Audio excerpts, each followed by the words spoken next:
नमस्कार, आप देख रहे हैं हिंदी खबर। मैं हूं आपके साथ सौम्या मिश्रा। 22 अप्रैल को जम्मू कश्मीर के पहलगाम में आतंकी हमले से भारत और पाकिस्तान के बीच शुरू हुआ विवाद 10 मई को सीज फायर पर खत्म हुआ। इन 18 दिनों में भारत पाकिस्तान के बीच हालात के करीब पहुंच गए थे। इस दौरान भारत के ऑपरेशन सिंदूर के बाद दोनों देशों की ओर से सैन्य हमले और जवाबी कार्रवाई की गई। क्या हुआ इन 18 दिनों में, आइए आपको दिखाते हैं इस खबर के जरिए।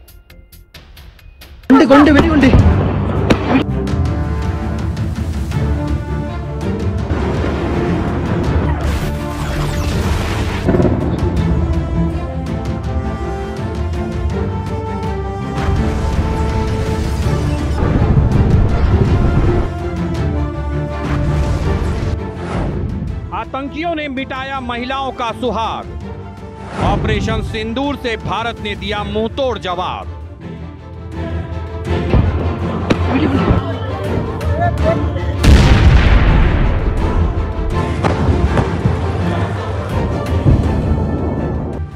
भारत के ताबड़तोड़ हमले से पाकिस्तान की निकली चीख। आतंक के आका को भारत की करारी सीख।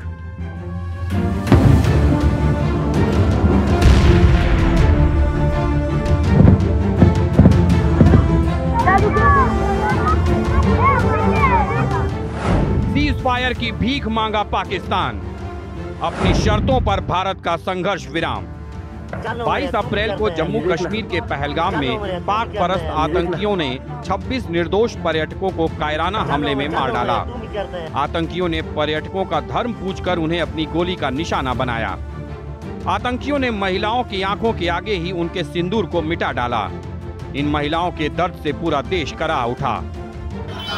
आतंकियों से हिसाब बराबर करने के लिए देशवासी मचल उठे। इन महिलाओं का सिंदूर मिटाने की हिमाकत करने वाले आतंकियों को जहन्नुम भेजने के लिए भारत ने 7 मई को ऑपरेशन सिंदूर शुरू किया। महिलाओं के सुहाग के प्रतीक सिंदूर की ताकत का एहसास कराने के लिए दुश्मन देश की सरहद के अंदर घुसकर एक के बाद एक भारतीय सेना के सधे हुए आक्रमण से पाकिस्तान में आतंकी अड्डों को नष्ट कर दिया गया। कुछ मिनटों के हमले में ही आतंक के आका पाकिस्तान में कई आतंकियों को मौत की नींद सुला दिया गया, जिससे पाकिस्तान में हाहाकार मच गया। वहीं अपना सिंदूर गंवा चुकी महिलाओं ने ऑपरेशन सिंदूर को लेकर भारतीय सेना और प्रधानमंत्री का धन्यवाद किया। पहलगाम हमले में जान गंवाने वाले शुभम द्विवेदी की पत्नी ने कहा कि ऑपरेशन सिंदूर ने अपनों को खोने वाले सभी 26 परिवारों को दर्द से बड़ी राहत दी है। धन्यवाद कहूंगी। मैं बहुत छोटी हूँ, उन्हें कुछ भी कहने या नहीं कहने वाली, लेकिन हाँ, जिस तरीके से हमारे पूरे परिवार को उन पे विश्वास था, उन्होंने उसी तरीके से जवाब देके हमारे विश्वास को कायम रखा है। And I am really thankful. 22 अप्रैल 2025 जम्मू कश्मीर के पहलगाम में आतंकियों ने टूरिस्टों पर हमला किया, जिसमें धर्म पूछ करके महिलाओं को बख्शा गया और पुरुषों को निशाना बनाया गया। महिलाओं के सिंदूर को उजाड़ दिया गया। जहां पूरे देश में एक शोक था, वहीं भारत ने सीधे तौर पर पाकिस्तान की सिंधु जल को संधि को स्थगित कर दिया, जिसके बाद पूरे देश में एक अलग ही तरीके का माहौल देखने को मिला। हालांकि 3 मई को प्रधानमंत्री नरेंद्र मोदी ने नॉर्थ ब्लॉक में रक्षा मंत्री और तीनों सेना के प्रमुखों के साथ एक हाई लेवल की बैठक की, और जिसके बाद 6 मई देर रात यानी 1:05 के बाद ऑपरेशन सिंदूर की शुरुआत की गई। ऑपरेशन सिंदूर नाम इसलिए रखा गया क्योंकि महिलाओं के सिंदूर को उजाड़ दिया गया था। महिलाओं की वो तस्वीर भी सामने आई जब शादी के बाद महिलाएं पहलगाम जम्मू कश्मीर घूमने गई थी। उनके हाथों की मेहंदी भी नहीं छूटी, हाथों का चूड़ा भी उनके था, और उसके बाद उनके पतियों को उनके सामने जब गोली मारी गई तो कहीं ना कहीं सिंदूर पर एक सीधे तौर पर मुहिम छिड़ी। और जिसके बाद अगर बात की जाए तो इस सिंदूर ऑपरेशन को चलाने के लिए भी महिला अधिकारियों की ही अहम भूमिका रही। हालांकि भारत ने सीधे तौर पर इस ऑपरेशन सिंदूर के तहत पाकिस्तानियों के कई आतंकियों के ठिकानों पर हमला भी किया। ऑपरेशन सिंदूर के बाद पाकिस्तान ने भारत पर ड्रोन और तोपखाने से हमला किया, जिसके बाद दोनों देशों के बीच लगातार सैन्य हमले और जवाबी कार्रवाई की गई। देखो, हिंदुस्तान में जब औरतें शादी करती हैं तो सिंदूर लगाती हैं, और पाकिस्तान में पहलगाम में जो हमला किया, जिस माफिक उनके पतियों को मारा, तो वास्तव में कहा जा रहा है उनके सिंदूर को मिटा दिया गया। इसी को निगाह में रखते हमारे प्राइम मिनिस्टर ने बड़े सोच समझ के एक ऐसी सेंसिटिविटी और कंपैशन दिखाया जिसका वास्तव में दुनिया दंग रह गई। किसी को अंदाजा ही नहीं था कि इस ऑपरेशन का नाम ऑपरेशन सिंदूर रख जाएगा।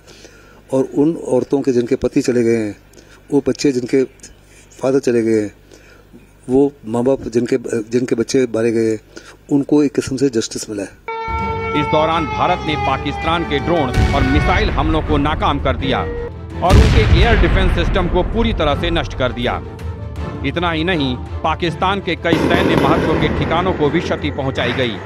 फिर कूटनीतिक दबाव और अंततः अमेरिका की मध्यस्थता के बाद सीज फायर की घोषणा हुई। आइए जानते हैं 22 अप्रैल से 10 मई तक इन 18 दिनों में क्या क्या हुआ। 22 अप्रैल 2025 पहलगाम आतंकी हमला। जम्मू कश्मीर के पहलगाम में पाकिस्तान से आए दहशतगर्दों ने पर्यटकों को निशाना बनाया और धर्म पूछकर 26 लोगों की जान ले ली। भारत की बहन बेटियों का सुहाग उजाड़ दिया, जिसके बाद पूरे देश में आक्रोश की लहर उठ पड़ी और पीएम मोदी ने मधुबनी की रैली में कहा कि पहलगाम हमले के दोषियों को कल्पना से भी परे सजा मिलेगी। जिन्होंने ये हमला किया है, उन आतंकियों को और इस हमले की साजिश रचने वालों को उनकी कल्पना से भी बड़ी सजा मिलेगी। सजा मिलकर के रहेगी। अब आतंकियों की बची खुची जमीन को भी मिट्टी में मिलाने का समय आ गया है। 23 अप्रैल 2025 पाकिस्तान पर भारत की कूटनीतिक स्ट्राइक। पहलगाम अटैक के जवाब में भारत ने पाकिस्तान के साथ सिंधु जल संधि को निलंबित कर दिया। साथ ही पाकिस्तानियों के वीजा रद्द करने के साथ कई और कूटनीतिक कदम उठाए, जिसके बाद पाकिस्तान परमाणु हमले की गीदड़ भभकी देने लगा। 7 मई 2025 भारत ने लॉन्च किया ऑपरेशन सिंदूर। पहलगाम आतंकी हमले के 15वें दिन भारत ने ऑपरेशन सिंदूर के तहत जवाबी कार्रवाई शुरू की। भारतीय सेना की ओर से बताया गया कि ऑपरेशन सिंदूर 7 मई की सुबह 1:03 से लेकर 1:35 के बीच चलाया गया। इस दौरान इंडियन आर्मी, एयरफोर्स और नेवी ने ज्वाइंट ऑपरेशन के जरिए पाकिस्तान और पीओके में स्थित आतंकवादियों के कुल 9 ठिकानों को तबाह कर दिया। भारत ने इस कार्रवाई में पाकिस्तान के सियालकोट स्थित महमूना जोया आतंकवादी शिविर, पीओके के कोटली में गुलपुर आतंकवादी शिविर और अब्बास आतंकी समूह के ठिकानों को नेस्तोनाबूद कर दिया और कई मोस्ट वांटेड आतंकियों समेत 100 से ज्यादा दहशतगर्दों को मिट्टी में मिला दिया। खासकर जैश चीफ मसूद अजहर का तो पूरा कुनबा ही साफ हो गया और अकेले जैश चीफ मसूद के परिवार के 15 आतंकी मारे गए। इन आतंकियों के कारनामे इतने बड़े थे कि इनके जनाजे में पाकिस्तान के कई सैन्य अफसर तक शामिल हुए। आतंक के खिलाफ की गई कार्रवाई में भारत ने पाकिस्तान में रह रहे 7 बड़े आतंकियों को मौत के घाट उतार दिया। कंधार प्लेन हाईजैक के मास्टरमाइंड और मसूद अजहर के भाई रऊफ को भारतीय सेना ने जहन्नुम पहुंचा दिया। मसूद का बड़ा साला आतंकी हाफिज मोहम्मद जमील भी मारा गया। IC 814 कंधार हाईजैक में वांटेड जैश चीफ मसूद अजहर का दूसरा साला मोहम्मद यूसुफ अजहर भी भारत के ऑपरेशन में मिट्टी में मिल गया। लश्कर के खतरनाक आतंकी अबू जुंदाल को भी भारतीय सेना ने ऑपरेशन सिंदूर के जरिए ढेर कर दिया। जम्मू कश्मीर में कई आतंकवादी हमलों में शामिल लश्कर का टॉप कमांडर आतंकी खालिद उर्फ अबू अक्शा भी ऑपरेशन सिंदूर में मारा गया। भारतीय सेना ने अपने बयान में कहा कि उसका निशाना पाकिस्तान का सैन्य अड्डा नहीं बल्कि आतंकी शिविर थे। भारतीय सशस्त्र बलों ने पाकिस्तान के कई स्थानों पर वायु रक्षा रडार और प्रणालियों को निशाना बनाया। भारत की प्रतिक्रिया समान क्षेत्र में समान तीव्रता के साथ की गई। यह विश्वसनीय रूप से ज्ञात हुआ कि लाहौर में स्थित एक वायु रक्षा प्रणाली को निष्क्रिय कर दिया गया। 8 मई 2025 भारत के जवाब के बाद तिलमिलाया पाक। भारत की ओर से आतंकवादियों पर कार्रवाई से पाकिस्तान पूरी तरह बौखला गया। इसके बाद पाकिस्तान ने 8 मई को LOC पर संघर्ष विराम का उल्लंघन करने के साथ ही उस रात ड्रोन और मिसाइलों के जरिए भारत के 15 सैन्य ठिकानों पर हमला करने का प्रयास किया। हालांकि भारतीय सेना ने अपने सुदर्शन चक्र यानी S-400 डिफेंस सिस्टम से पाकिस्तान के सभी ड्रोन और मिसाइल को हवा में ही मार गिराया और जवाबी कार्रवाई में पाकिस्तान के लाहौर समेत कई शहरों में ड्रोन और मिसाइल से भारी नुकसान पहुंचाया। पाकिस्तान ने जम्मू कश्मीर के तंगधार, उरी, पुंछ, मेंढर, राजौरी, अखनूर और उधमपुर में भारी कैलिबर आर्टिलरी गन और सशस्त्र ड्रोन्स का उपयोग करके नियंत्रण रेखा के पार गोलीबारी भी की, जिसके परिणाम स्वरूप भारतीय सेना के कुछ जवान हताहत हुए और घायल हुए। भारतीय जवाबी कार्रवाई में पाकिस्तानी सेना को भी बड़ा नुकसान पहुंचाया गया। 9 मई 2025 पाकिस्तान ने 400 ड्रोन से किया हमला। लगातार तीसरे दिन यानी 9 मई को भी पाकिस्तान ने इंटरनेशनल बॉर्डर और LOC पर सीज फायर का उल्लंघन किया। इस रात पाकिस्तान ने गुजरात से जम्मू कश्मीर तक सीमा पार से भारत के कई शहरों पर हमले की जोरदार कोशिश की। पाकिस्तान ने स्वार्म ड्रोन, लोइटरिंग म्यूनिशन और फतह मिसाइलों के जरिए 26 भारतीय ठिकानों पर हमला किया, जिसे भारतीय सेना ने नाकाम कर दिया। पाकिस्तान ने LOC पर भारत के 36 हिस्सों पर 300 से 400 ड्रोन से अटैक किया, लेकिन इस बार भी उसे निराशा ही हाथ लगी। इसके बाद भारत की जवाबी कार्रवाई में पाकिस्तान के कई शहर लाहौर, इस्लामाबाद, कराची, सियालकोट, बहावलपुर और पेशावर को निशाना बनाया। इसमें पाकिस्तान को बड़ा नुकसान पहुंचा। भारतीय वायुसेना ने लाहौर में पाकिस्तान के HQ-9B एयर डिफेंस सिस्टम को पूरी तरह नष्ट कर दिया। इस रात भारत ने पाकिस्तान के एडवांस J-17 फाइटर जेट को मार गिराया, जिसे पाकिस्तान ने चीन से लिया था। साथ ही भारत ने पाकिस्तान से भेजे गए तुर्की के कई ड्रोन को भी हवा में ही ढेर कर दिया। पाकिस्तान ने यह क्लेम किया कि उसने अपने JF-17 से हमारे S-400 व ब्रह्मोस मिसाइल बेस को नुकसान पहुंचाया, जो कि बिल्कुल गलत है। दूसरा, उसका ये भी मिस इन्फॉर्मेशन कैंपेन था कि हमारी एयरफील्ड जो कि सिरसा, जम्मू, पठानकोट, बठिंडा, नलिया और भुज में है, ये उसका मिस इन्फॉर्मेशन भी बहुत गलत है। तीसरा, पाकिस्तान के मिस इन्फॉर्मेशन कैंपेन के मुताबिक हमारे एम्यूनिशन डंप्स जो चंडीगढ़ और बियास में है उसका डैमेज हुआ, यह भी बिल्कुल गलत है। पाकिस्तान के एक प्रेस कॉन्फ्रेंस में ये बात की गई थी कि उनके सीनियर मिलिट्री ऑफिसर्स जो कि पूरी तरह से ये भ्रामक है और तथ्यों से दूर है कि पाकिस्तान की ओर से ये झूठा आरोप भी लगाया जा रहा है कि भारतीय सेना ने मस्जिदों को नुकसान पहुंचाया। मैं इससे बिल्कुल स्पष्ट करना चाहती हूं कि India is a secular nation और हमारी सेना भारत के कॉन्स्टिट्यूशनल वैल्यूज की एक बहुत प्यारी झलक है। 10 मई 2025 पाकिस्तान के 4 एयरबेस पर धमाका। पाकिस्तान ने 10 मई की रात भी सीमा पार से भारत पर कई हमले किए। पाकिस्तान की ओर से इस बार भारत के रिहायशी इलाकों को भी टारगेट किया गया। पाकिस्तान ने जम्मू कश्मीर के साथ हरियाणा, राजस्थान और पंजाब के कई इलाकों पर ड्रोन से हमला करने की कोशिश की, लेकिन भारत के एयर डिफेंस सिस्टम ने इसे हवा में ही मार गिराया। इस दौरान पाकिस्तान ने भारत के उधमपुर, अवंतीपुरा और श्रीनगर एयरबेस पर भी ड्रोन और लंबी रेंज की मिसाइल से हमला करने की कोशिश की, लेकिन नाकाम रहा। इसके बाद भारत ने पाकिस्तान पर बड़ा हमला किया। भारत की जवाबी कार्रवाई में पाकिस्तान के 4 बड़े एयरबेस तबाह हो गए। इस हमले में रावलपिंडी स्थित नूर खान एयरबेस, शोरकोट में रफीकी वायुसेना अड्डे और मुरीद एयरफोर्स बेस को निशाना बनाया गया। IAF ने इस्लामाबाद सहित पाकिस्तान के 8 प्रमुख एयरबेस को पूरी तरह तबाह किया। साथ ही स्कार्दू, बोलारी और सरगोधा समेत पाकिस्तान के 8 एयर स्ट्रिप्स को भी डैमेज किया, जिससे पाकिस्तान की सारी हेकड़ी निकल गई और परमाणु बम की कीदड़ भभकी देने वाला पाकिस्तान भारत से रहम की भीख मांगने लगा। इसके बाद पाकिस्तान के DGMO ने शनिवार दोपहर 3:35 पर भारत के DGMO को फोन किया। इसके बाद भारत की शर्तों के साथ सीज फायर पर सहमति बनी और भारत ने साफ कर दिया कि आतंक के खिलाफ उसकी लड़ाई आगे भी जारी रहेगी। The Director General of Military Operations of Pakistan called the Director General of Military Operations of India at 15:35 hours earlier this afternoon.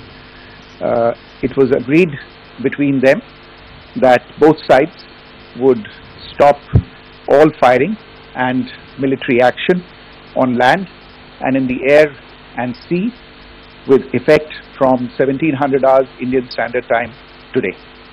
Instructions have been given on both sides to give effect to this understanding. The Directors General of Military Operations will talk again on the 12th of May at 1200 hours. Thank you. हालांकि cease fire के ठीक 3 घंटे बाद पाकिस्तान की ओर से कई जगहों पर सीज फायर का उल्लंघन भी किया गया, लेकिन अपने वादे के मुताबिक भारत ने इस बार पाकिस्तान पर जवाबी हमला नहीं किया। लेकिन भारत ने साफ कर दिया कि अगर पाकिस्तान नहीं सुधरा तो उसे इसकी भारी कीमत चुकानी पड़ेगी। इंडियन आर्म फोर्सेस पूरी तरह से तैयार है, सतर्क है और भारत की संप्रभुता और अखंडता की रक्षा के लिए पूरी तरह से कमिटेड है। पहलगाम आतंकी हमले के बाद पिछले 18 दिनों में भारत ने आतंकी हमलों का मुंहतोड़ जवाब देने के साथ ही अंतर्राष्ट्रीय मंच पर भी अपनी स्थिति को मजबूती से रखा। वहीं पाकिस्तान को भारी सैन्य नुकसान और कूटनीतिक दबाव का सामना करना पड़ा। अब सभी की निगाहें 12 मई पर टिकी हैं, जब दोनों देशों के डीजीएमओ आगे की रणनीति पर बातचीत करेंगे। ऑपरेशन सिंदूर सिर्फ एक सैन्य कार्रवाई नहीं, बल्कि भारत की ओर से आतंक के खिलाफ साफ और निर्णायक संदेश दिया गया। पहलगाम के शहीदों का बदला लिया गया और दुनिया ने देख लिया कि नया भारत क्या कर सकता है। हालांकि पाकिस्तान अमेरिका के पास पहुंचा और गिड़गिड़ाना शुरू किया, जिसके बाद दोनों ही देशों के बीच में युद्ध विराम लिया गया और इन सब के बीच में भारत ने सीधे तौर पर भारत की सुरक्षा के लिए पीछे ना हटना, लेकिन शांति बनाए रखने का भी संदेश दिया।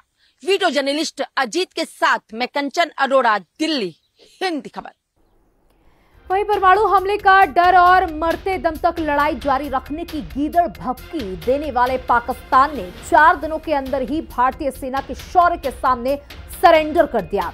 भारत की जवाबी कार्रवाई से घबराकर पाकिस्तान अमेरिका की गोद में जा बैठा और गिड़गिड़ाते और खुद को भारत से बचाने की गुहार लगाने लगा। पाकिस्तान ने भीख में सीज फायर मांगी, जिस पर दया भाव दिखाते हुए भारत युद्ध विराम के लिए राजी हो गया। लेकिन पाकिस्तान को अपनी नापाक हरकतों का भारी खामियाजा भुगतना पड़ा, जिसे वो लंबे समय तक भुला नहीं पाएगा। रिपोर्ट देखिए।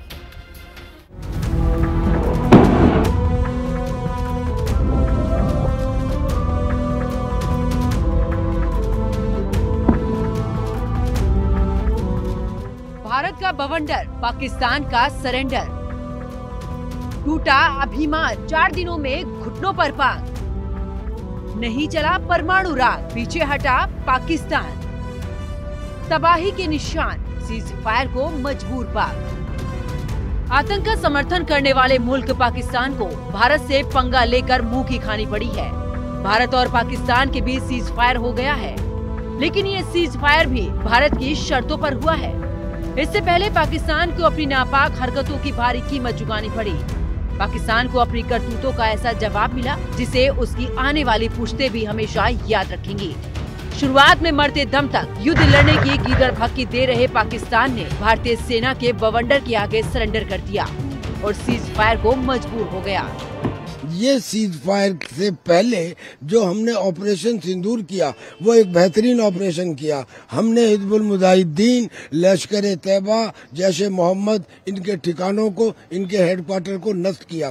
पाकिस्तान की हमने डिफेंसिव और ऑफेंसिव कैपेबिलिटी को खत्म किया और ये भी बता दिया कि तुर्की के ड्रोन हो या चाइना के HQ-6 या HQ-9 एयर डिफेंस सिस्टम हो, वो हिंदुस्तान के हथियारों के सामने कबाड़ है। पहलगाम हमले के बाद 7 मई को भारत की जवाबी कार्रवाई से बौखलाए पाकिस्तान ने भारत में कई ड्रोन और मिसाइल हमलों की नाकाम कोशिश की। इसके साथ ही LOC पर भी सीज फायर का जबरदस्त उल्लंघन किया, लेकिन भारतीय सेना ने अपना शौर्य दिखाते हुए पाकिस्तान के सारे अटैक नाकाम कर दिए। साथ ही पाकिस्तानी सेना की नापाक हरकतों पर कड़ा एक्शन लेते हुए उनके कई सैन्य ठिकाने भी तबाह कर दिए, जिसके बाद पाकिस्तान खौफ में आ गया है और उसने हार मानकर पीछे हटना ही बेहतर समझा। अमेरिका की मध्यस्थता के बाद में भारत और पाकिस्तान दोनों ही देशों ने सीज फायर का ऐलान कर दिया, यानी कि जल, थल और वायु तीनों के माध्यम से दोनों ही देशों को तुरंत प्रभाव से अपने हमले रोक देने पड़े। यानी कि कल शाम 5:30 बजे इसका ऐलान किया गया। इसके 3 घंटे बाद से, यानी कि कल रात में पाकिस्तान अपनी हरकतों से बाज नहीं आया और उसने सीज फायर का उल्लंघन किया। पाकिस्तान के सभी हमले भारत ने नाकाम किए। जवाबी कार्रवाई में पाक के सैन्य ठिकाने तबाह। भारत की कार्रवाई से खौफ में आया है पाकिस्तान। ज्यादा तबाही के डर से पीछे हटा पाकिस्तान। पाकिस्तान के डीजीएमओ ने भारत के डीजीएमओ से बात की। दोनों की बातचीत में सीजफायर पर सहमति बनी। 10 मई को पाकिस्तान के कई सैन्य ठिकाने तबाह होने के बाद उसे डर सताने लगा है। रातों की नींद उड़ गई है, दिन में चैन खत्म हो गया है और इस सोच में पड़ गया है कि अब भारत का अगला कदम क्या होगा। कहीं हिंदुस्तान अपने अगले कदम में उनके परमाणु कमांड और नियंत्रण ढांचे को निशाना न बना दे। और इसी के बाद पाकिस्तान ने अमेरिका से खुद को बचाने की गुहार लगाई, जिसके बाद अमेरिका ने पाकिस्तान को कड़ा संदेश देते हुए आधिकारिक सैन्य हॉटलाइन का इस्तेमाल कर बिना किसी देरी के तनाव कम करने को कहा। पाकिस्तान के डीजीएमओ ने अमेरिका की बात मानते हुए भारत के DGMO lieutenant general Rajeev Ghai को सीधे फोन किया और सीज फायर की गुहार लगाई, जिससे कि भारत ने अपनी शर्तों के साथ मान लिया। तो वहीं अमेरिका की मध्यस्थता से भले ही भारत और पाकिस्तान में सीज फायर हो गया हो, लेकिन आतंकवाद और आतंकिस्तान के खिलाफ भारत ने अब अपना रुख और सख्त कर लिया है। आतंकी घटना को एक्ट ऑफ वॉर माना जाएगा। पहलगाम हमले के बाद लिए फैसले बरकरार रहेंगे। सिंधु जल संधि निलंबित रखने का फैसला बरकरार। पाकिस्तान पर वाटर स्ट्राइक लगातार जारी रहेगी। भारत और पाकिस्तान के बीच अब तनाव कम करने के लिए दोनों देशों के डीजीएमओ एक बार फिर 12 मई को चर्चा करेंगे, जिसमें दोनों देशों के संबंधों की आगे की राह तय होगी। बहरहाल भारत ने पाकिस्तान की हर नापाक हरकत का मुंहतोड़ जवाब देते हुए दिखा दिया है कि नया भारत अब घर में घुसकर मारता है और भारत को कोई छेड़ेगा तो उसे हम छोड़ेंगे नहीं। हिंदी खबर के लिए दिल्ली से समीक्षा चौधरी की रिपोर्ट। भारत ने पाकिस्तान को तबाही के ऐसे जख्म दिए कि वो सीज फायर के लिए राजी हो गया। गिड़गिड़ाते हुए कहा, गोले मत बरसाओ। पाकिस्तान की बात को मानते हुए भारत ने युद्ध विराम की बात मान ली और दोनों देशों के बीच युद्ध विराम शनिवार शाम 5 बजे से लागू भी हो गया। दोनों देश सहमत हो गए कि जमीन, आसमान और समंदर तीनों जगह से मिलिट्री कार्रवाई नहीं करेगी। सीज फायर के लिए पाकिस्तान के डीजीएमओ ने भारत को फोन किया था, जिसके बाद युद्ध विराम के लिए भारत तैयार हुआ। इस रिपोर्ट में देखिए।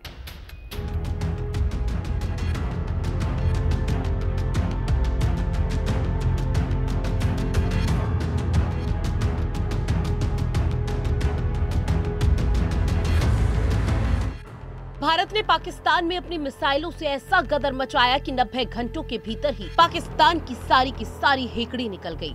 पाकिस्तान के कई एयरबेस ध्वस्त हो गए, सैन्य ठिकाने तबाह और बर्बाद हो गए। भारत के तेवर देखकर पाकिस्तान को घुटनों के बल आने के लिए मजबूर होना पड़ा। पाकिस्तान को अपनी बर्बादी का डर सताने लगा तो वहीं शहबाज शरीफ अमेरिका की शरण में जाने के लिए मजबूर हो गए। शहबाज ने अमेरिका से गुहार लगाई कि किसी भी सूरत में इस बार भारत को रोक दिया जाए। पाकिस्तान की गुहार, सीज फायर लागू। अमेरिका ने मध्यस्थता की पहल की। अमेरिका की पहल पर भारत पाकिस्तान के बीच लंबी बातचीत। अमेरिका की मध्यस्थता में भारत की शर्तों पर सीज फायर लागू। दोनों देशों के बीच सहमति बनने के बाद सबसे पहले अमेरिकी राष्ट्रपति डोनाल्ड ट्रंप का ट्वीट आया। ट्रंप ने सोशल मीडिया साइट एक्स पर कहा, रात में अमेरिकी की मध्यस्थता में लंबी चली बातचीत के बाद बताते हुए बेहद खुशी हो रही है कि भारत और पाकिस्तान तुरंत और पूरी तरह से हमले रोकने के लिए तैयार हो गए। पाकिस्तान को लेकर भारत के सख्त तेवरों को देखते हुए पूरी दुनिया में चिंताएं अब बढ़ गई थी। 7 मई को ऑपरेशन सिंदूर के तहत पाकिस्तान में 9 ठिकानों पर मिसाइल स्ट्राइक की गई। 9 मई को पाकिस्तान के 8 सैन्य ठिकानों पर हमले किए गए, जिसमें उसके एयरबेस भी शामिल थे। भारत के इन्हीं तेवरों से डरा हुआ और सहमा हुआ पाकिस्तान तुरंत सीज फायर का रास्ता तलाशने लगा। ये तलाश उसे अमेरिका की शरण में ले गई। The Director General of Military Operations of Pakistan called the Director General of Military Operations of India at 15:35 hours earlier this afternoon. It was agreed between them that both sides would stop all firing and military action on land and in the air and sea with effect from 1700 hours Indian Standard Time today. Instructions have been given on both sides to give effect to this understanding. The Directors General of Military Operations will talk again on the 12th of May at 1200 hours. Thank you. अमेरिकी विदेश मंत्री Marco Rubio ने बुधवार रात पाकिस्तान के प्रधानमंत्री शहबाज शरीफ और भारतीय विदेश मंत्री एस जयशंकर से लंबी बातचीत की थी। उन्होंने भी सोशल मीडिया साइट एक्स पर लिखा, पिछले 48 घंटों में उपराष्ट्रपति जेडी वेंस और मैंने वरिष्ठ भारतीय और पाकिस्तानी अधिकारियों के साथ बात की है। इसमें प्रधानमंत्री नरेंद्र मोदी और शहबाज शरीफ, विदेश मंत्री एस जयशंकर, सेना अध्यक्ष असीम मुनीर और राष्ट्रीय सुरक्षा सलाहकार अजीत डोभाल और असीम मलिक शामिल हैं। मुझे ये घोषणा करते हुए प्रसन्नता हुई है कि भारत और पाकिस्तान की सरकारें तत्काल युद्ध विराम पर सहमत हो गई हैं। सीज फायर पर बनी सहमति के बाद भारत के विदेश मंत्री ने भी ट्वीट कर कहा, भारत और पाकिस्तान ने गोलाबारी और सैन्य कार्रवाई रोकने पर सहमति बनाई है। भारत ने आतंकवाद के सभी रूप और अभिव्यक्तियों के खिलाफ लगातार दृढ़ और अडिग रुख अख्तियार किया है। वो ऐसा करना जारी रखेगा। मतलब भारत ने ये साफ कर दिया है कि उसने पाकिस्तान पर हमला रोक दिया है। आतंकवाद के खिलाफ लड़ाई नहीं रुकी। इसी के साथ पाकिस्तान के साथ सीज फायर उल्लंघन शनिवार शाम 5 बजे से लागू हो गया। और इसी के साथ इस बुलेटिन में इतना ही। बने रहेगा हिंदी खबर के साथ। नमस्कार।